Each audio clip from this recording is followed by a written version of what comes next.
Happy New Year! My name is Toby Lepati Mesme, and this is the very first edition of 2021 of MesmePolitics, live with you at 7 PM on Friday, the 1st of January, New Year's Day 2021, bringing you for the next half hour all the latest in UK and US politics from a leftist perspective.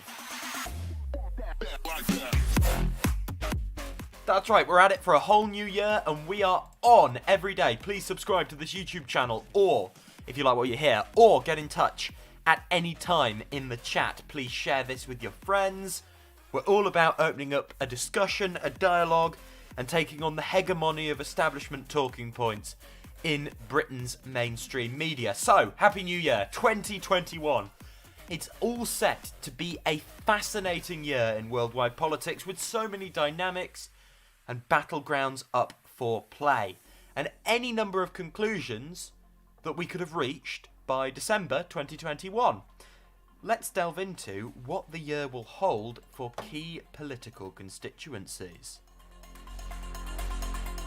So first look at the Republican Party in the States. 2021 isn't going to be a good year for the Republican Party. They're going to be fresh off the heel of losing the presidency and failing to enact some sort of constitutional coup, with a defeated ex-president hell-bent on creating havoc wherever possible. Trump will maintain and fight for a grip on his party,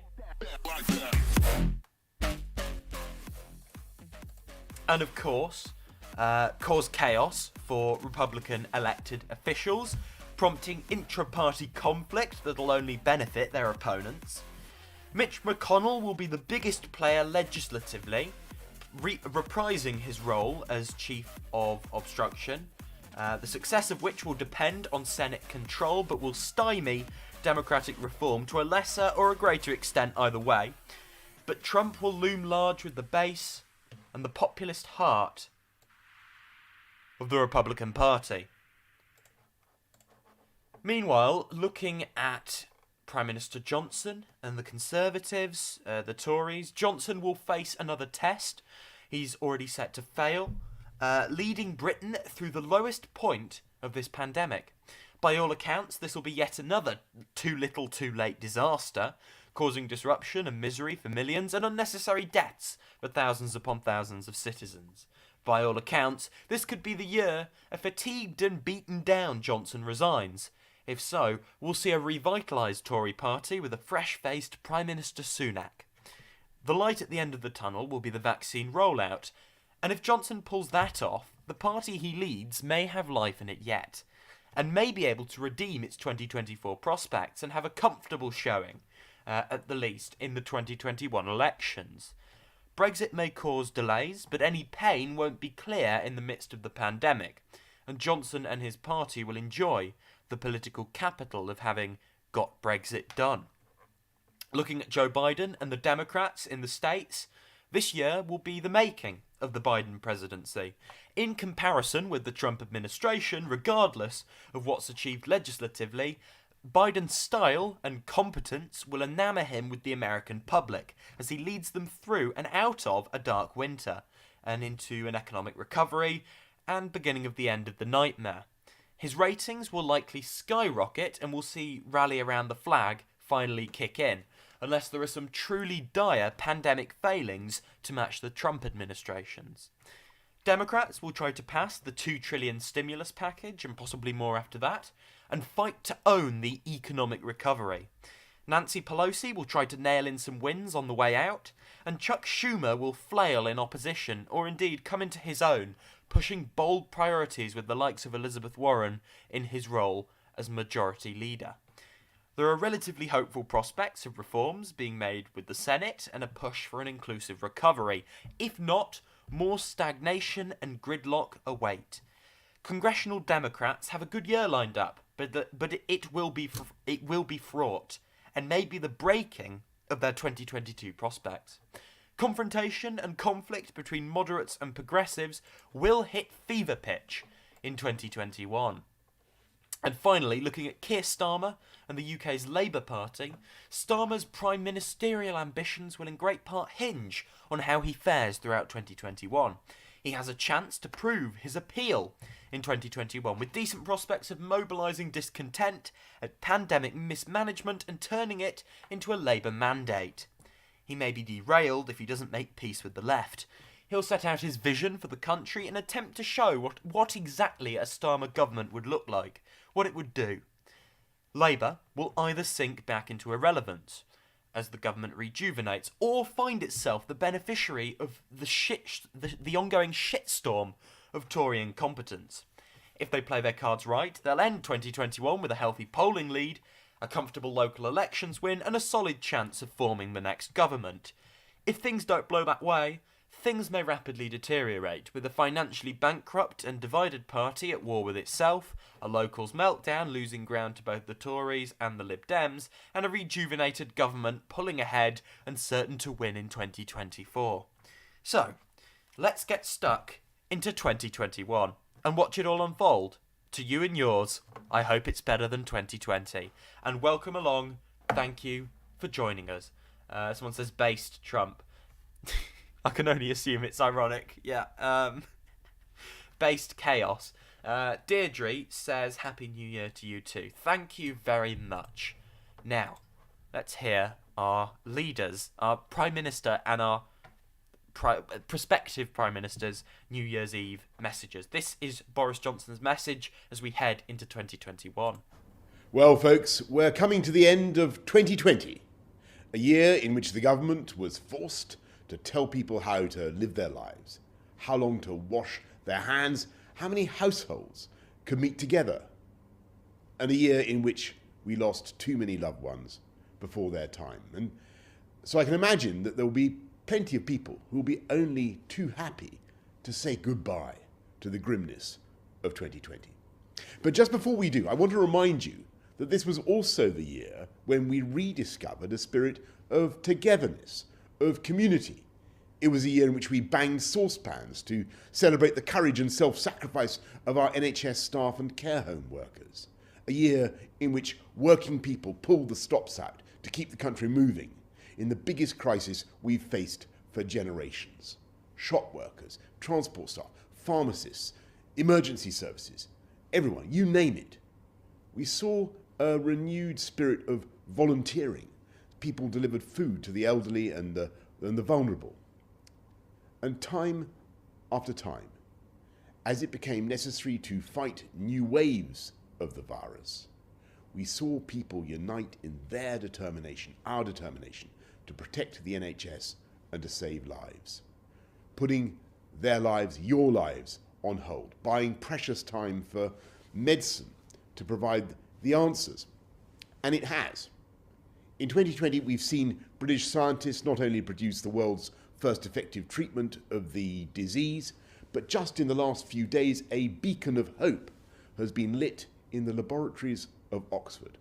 A new room temperature vaccine that can be produced cheaply and at scale, and that offers literally a new lease of life to people in this country and around the world. And that's a sample of Johnson's message. Let's hear from Labour leader Keir Starmer. I want to wish everyone across the United Kingdom a very happy new year. Usually, of course, people across the country would be gathering with their friends, their families and their loved ones, reflecting on what's gone on and looking forward to everything that is to come. But 2020 has reminded us just how uncertain life can be. The coronavirus has changed all of our lives. Britain's suffered more than almost any other major economy. Too many of our loved ones have lost their lives. Too many good businesses have struggled. Too many people have lost their jobs. And restrictions, no matter how necessary, have been difficult for all of us. The hidden costs of the pandemic have sometimes felt overwhelming. People's mental health has suffered. We've missed each other. And some days it feels like the pandemic will never end. But at the start of the new year, there are reasons to be optimistic. Optimistic at the distribution of the vaccine, optimistic that we will once again hold loved ones and have our freedom, that our economy can start growing, businesses can start trading, and we can focus on the task at hand of rebuilding our country. But until then, it is all of our duty to stay safe, to look after our neighbours, keep up the national effort that has got us this far. Because when this crisis ends, and it will end, we will rebuild our country together. This should be inspired by the bravery and heroism of those who've been on the front line since the start of the pandemic. Our key workers, our carers, NHS workers, police officers, those who kept our streets safe and our supermarkets stocked at the peak of the crisis. The United Kingdom is forging a new path in the world, and the Labour Party that I lead will focus on ensuring that that path leads to greater prosperity. Yes, that is Keir Starmer with his quiff blowing in the wind, giving us New Year's tidings. So, 2021, it's happening, it's upon us, it is going to be a big year politically, both here and across the pond and around the world. And I think it's safe to say, in this era of crises, every year henceforth is going to be a huge year politically. There is not going to be such a thing as calm anymore. Calm is over. We are now in the storm, and the storm is continuing indefinitely by the looks of things. May's elections should be going ahead. If not, it looks like they'll be postponed to June. So we are getting some of the biggest local elections we've ever had in this country, because it's all sort of piled up, in 2021, this year. That will be a good national referendum on the government and on the Tory party, and a good national referendum on Keir Starmer's leadership of the Labour Party, and indeed the relevance of the Liberal Democrats and the viability of whatever far-right force Nigel Farage will lead into battle. Of course, over in Scotland, it will be, need I tell you what will happen? The SNP will win their majority. Probably quite comfortably, possibly by more than expected, and thus ensues the constitutional fury from Scotland and the wrangling over the viability or otherwise of a project for independence. Obviously, it's my belief that the Scottish people have that right to self-determination, and they should be able to do as they choose. I think if I was in Scotland, I'd probably vote out. But I would not endorse rejoining the European Union upon leaving the UK. So you take back control from Britain, you hand it over to bureaucrats in Brussels. Pointless. Now, these will be a highlight of the year politically, these local elections, even if they're postponed to June. Another thing I think we should be looking at, thinking about in 2021 is the prospect of Prime Minister Rishi Sunak. Maybe he'll have a veneer of competence and respectability Johnson doesn't have, but I do not think he is even remotely progressive. He poses a huge threat to Labour, because while he will quite possibly not connect with the Red Wall in the same way as populist Johnson, possibly leaving the door open there for Keir Starmer, he is immensely popular, he will unite the Tory faithful and Middle England, and he is far more fiscally conservative. He's wedded to the Thatcherite dogma, right? So he will be very much on the right economically and very much arguing the case for austerity in a way that Boris Johnson, through pure political expediency, will not. He's not mouldable. He is an ideologue, is Mr. Sunak, and he's a very canny political player, as this pandemic has shown. This pandemic he's basically used as an advertising exercise for the brand Sunak. And I think it's very likely that if the Tories provide us our first ethnic minority Prime Minister, that will give the Tory party rejuvenated appeal, which you see the roots of growing with certain ethnic minority communities in Britain, and will further erode Labour's core constituencies. So we do not want Rishi Sunak as Prime Minister. It poses a threat. Maybe he's beatable. Right now he doesn't look beatable. Johnson does. Would be my reading of the situation. The first polls of 2021 will be interesting. Have Labour maintained what they had going into Christmas 2020, or has it given way? Has there been a Brexit Boris bump, if you like? I think that's very likely. and a broad range of sources have concurred with me on that. Joe Biden's first year will be fascinating from start to finish. Save a disaster, I think he will end this year of 2021 looking very good politically, and the Democrats doing well, but we will see. Now, next story of the day, we're going over to the States. It's all about David Perdue. This is from the New York Times. So, the biographical video from Senator David Perdue's first campaign in 2014 celebrated a narrative arc that many fellow Georgians either related to or have aspired to. The story of a humble boy from rural America whose hard work catapulted him into a global business career, navigating free markets and faraway lands, all while gathering stories of wisdom and wealth. The embrace of global commerce has been a hallmark of modern Georgia, showcased in the 1996 Atlanta Olympics, dissected by novelist Tom Wolfe, and promoted by, among others, Mr. Perdue's NAFTA-loving cousin, Sonny Perdue, governor from 2003 to 2011. 3 years later, in his maiden run for office, David Perdue would boast of his international experience as a consultant and chief executive while speaking to a gathering of Republicans in Bibb County, close to his Middle Georgia hometown, saying, "How can you bring value to a debate about the economy unless you have any understanding about the free enterprise system and what it takes to compete in the global economy?" Now, facing one of a pair of January the 5th runoff elections in Georgia that will determine control of the Senate, Mr. Perdue has continued to make his global business experience the essence of his brand. But that has highlighted the contradictions that emerge in his career and his character, but also in his party and his region, as he embraces the populist, America First strains of Trumpism. The man who has largely voiced support for some of President Trump's signature tariffs built his career as an unapologetic, free-trading practitioner of outsourcing arts. As a top executive at companies including Reebok, Sara Lee, and Dollar General, he was often involved in the shift of manufacturing and jobs to low-wage factories in China and other Asian economies. What does this do? Well, it comprehensively demonstrates the brazen hypocrisy of these people. These right-wing populists who profess to be for working people, for jobs, and they are gathering appeal. Of course, the electoral coalitions of these parties, be it Boris Johnson here, Donald Trump over there, are primarily made of the well-off and poor people, if you like, people on low incomes, overwhelmingly support Labour and the Democrats.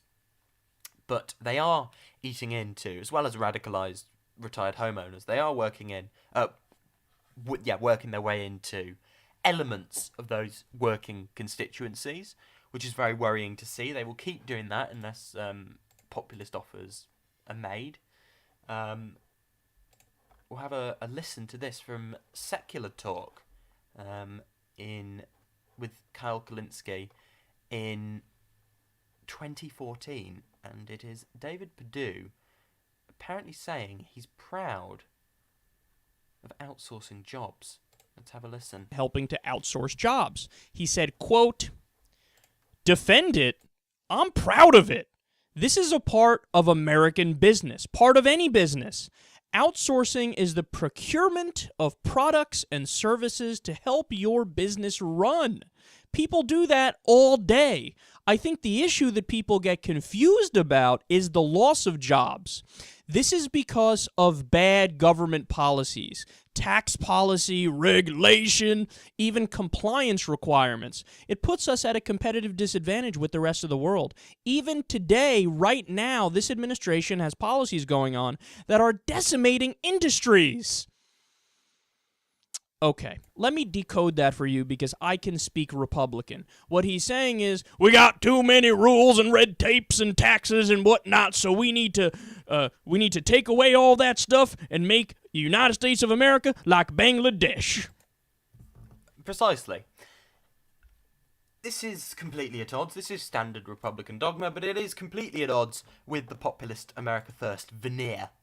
And it should demonstrate once and for all that these people do not actually care about the things they profess to. The left has always had the answers to these problems of outsourcing, of globalisation, but they must also embrace the anger that so many people feel in order to weaponize it against the right and take these people back from the bigotry and scapegoating of the right to the rational solutions of the left. They need anger. They need populist fire. This is why left populism is the future of progressive politics if we want anything to happen about it. The third way is dead, and anti-populism or post-populism has a limited time span at best. We should be, we should be making the case against these things. We shouldn't be opposing America first on the basis of, no, actually, globalism's great and we should have complete, neoliberal free trade. No, we should be looking at it on the basis of, this is just, you're whipping up hatred, you're scapegoating. We actually have a solution to combat these problems, as opposed to what, Joe Biden has done that rhetorically, at least to an extent. We need to make that shift. Because if we just oppose it on the basis of, wow, it's wrong, then people will see we have no solutions. They'll see that we're agents of the status quo. The left needs to be radical and bold in its proposition of solutions. These people cause the very problems they profess to be railing against, then a few years later turn into supposedly the politicians that will save us from these problems. It's absolutely ridiculous. And I'll just add, the actions that David Perdue has taken in business show, A, he's an enemy of the working class, but also he's completely unfit for elected office. He should be voted out of office on that basis, because he is inflicting harm upon his constituents. He is a tool, a weapon, an element, and a player in the establishment. He's working for these companies that outsource jobs. This really should refute the narrative, the populist narrative of America First. What they call America First is a con. An absolute con. Ridiculous.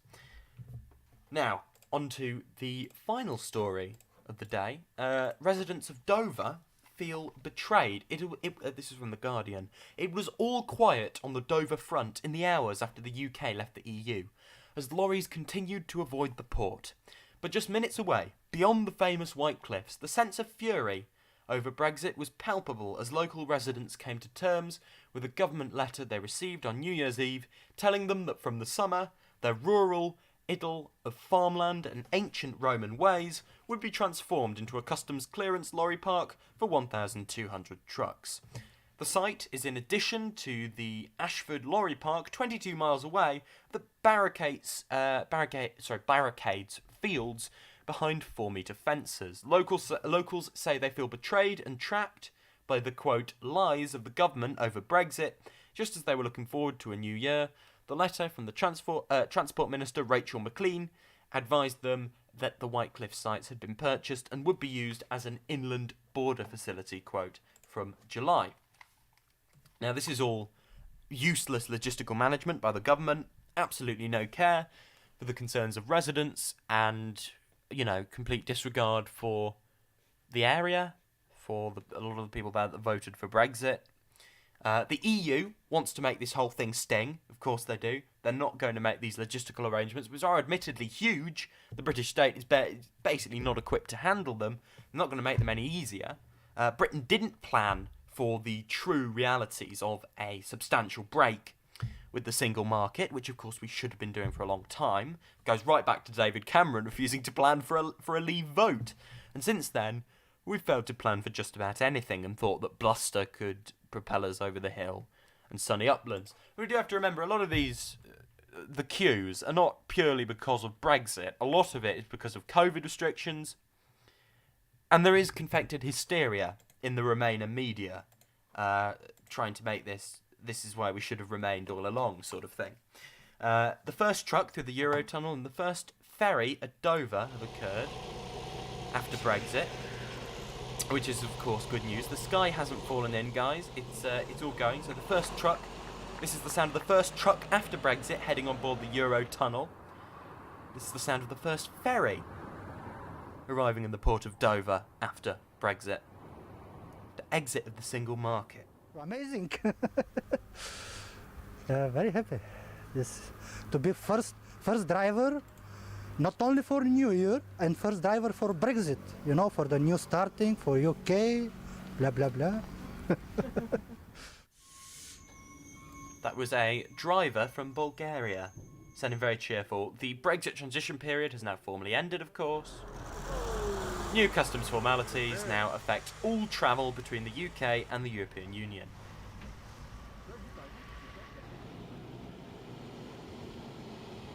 And as I say, the sky hasn't fallen in yet, guys. Give it a chance.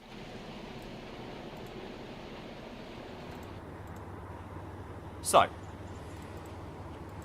having a look at this,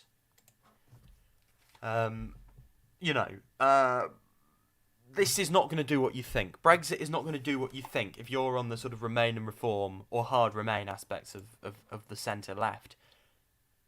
We are not going to be able to topple the government by suddenly Brexit unravelling. A, if there is any economic pain, it will be disguised in with COVID-19. And if it shrinks the economy over time, no one's going to notice that. B, the sky's not going to fall in. The belief it will is absolutely ridiculous. We were there before the EU, we'll be there after the EU, countries can leave or join the EU. Of course it's a laborious, difficult process, but what we've done is basically send a middle finger to the neoliberal establishment more than anything else. People on the left who are sort of sobbing over this, it's very weird. What might give the government a kicking in terms of its reputation is logistical failures at borders and things like that. If that happens, and those images of trucks continue, of course that could have a political effect on the government. But relying on, all these Leave voters will suddenly realise they want to remain. Ridiculous. Absolutely ridiculous and completely false. The sky has not fallen in. The world still works. The economy still works. We'll see what happens over the coming months. But I think it's safe to say that the most hyperbolic predictions will be proven to have been an utter ridiculous farce, bankrolled by Goldman Sachs and establishment talking points. I'm glad we're out, and I hope you are too, because this is an opportunity to further our priorities as the left, not an impediment to them. What do we do now? We take on the anti-immigrant forces, the right-wing nationalist forces. We make it clear they're not welcome here. They have not won the day. And we will elect a government that will take advantage of the win that is Brexit, while dismantling the cruel nationalistic forces that believe they can claim Brexit for themselves. The media is showing no respect for a lot of people at the moment. It's basically laughing at anyone. I have no respect for people who are spouting bigotry about the whole thing. I saw a video the other day of someone saying, I voted Leave because I want Muslims gone, which doesn't make sense. But people who voted Brexit,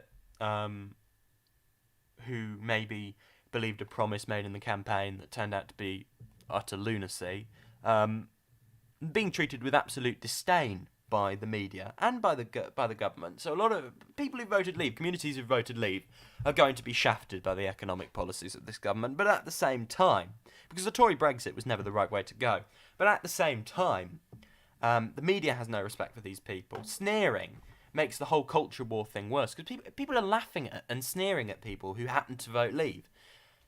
I have no respect if someone votes Leave and they then clearly make clear that they're voting for racist reasons. But at the same time, don't we want to get people on side who felt like the economy hadn't been working for them and turn them away from nationalism and bigotry and towards constructive solutions and righteous anger? Yes, we do. So let's stop sneering at people and calling them thickos, because it's wrong and it's ridiculous. This whole situation is ludicrous. The van thing is ludicrous. No, Remainers, this is not proof that we should never have left the EU. Anyone who thinks it is profoundly misguided.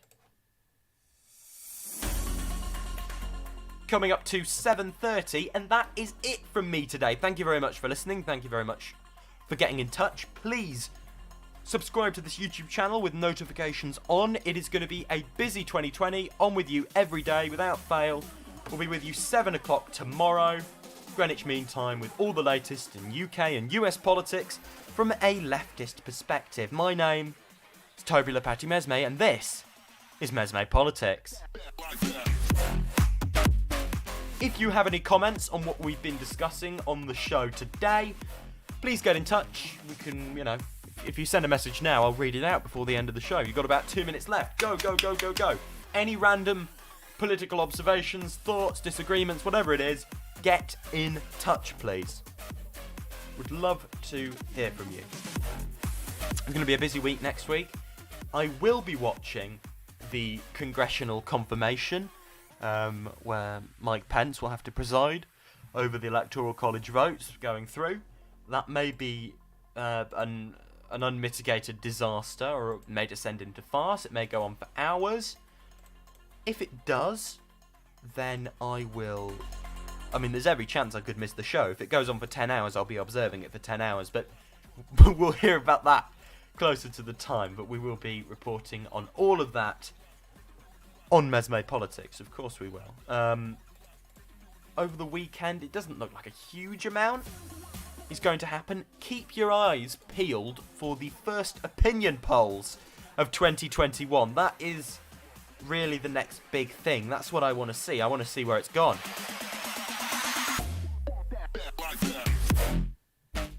So yeah, subscribe, tell a friend, and join us tomorrow at 7 PM. Thanks for listening.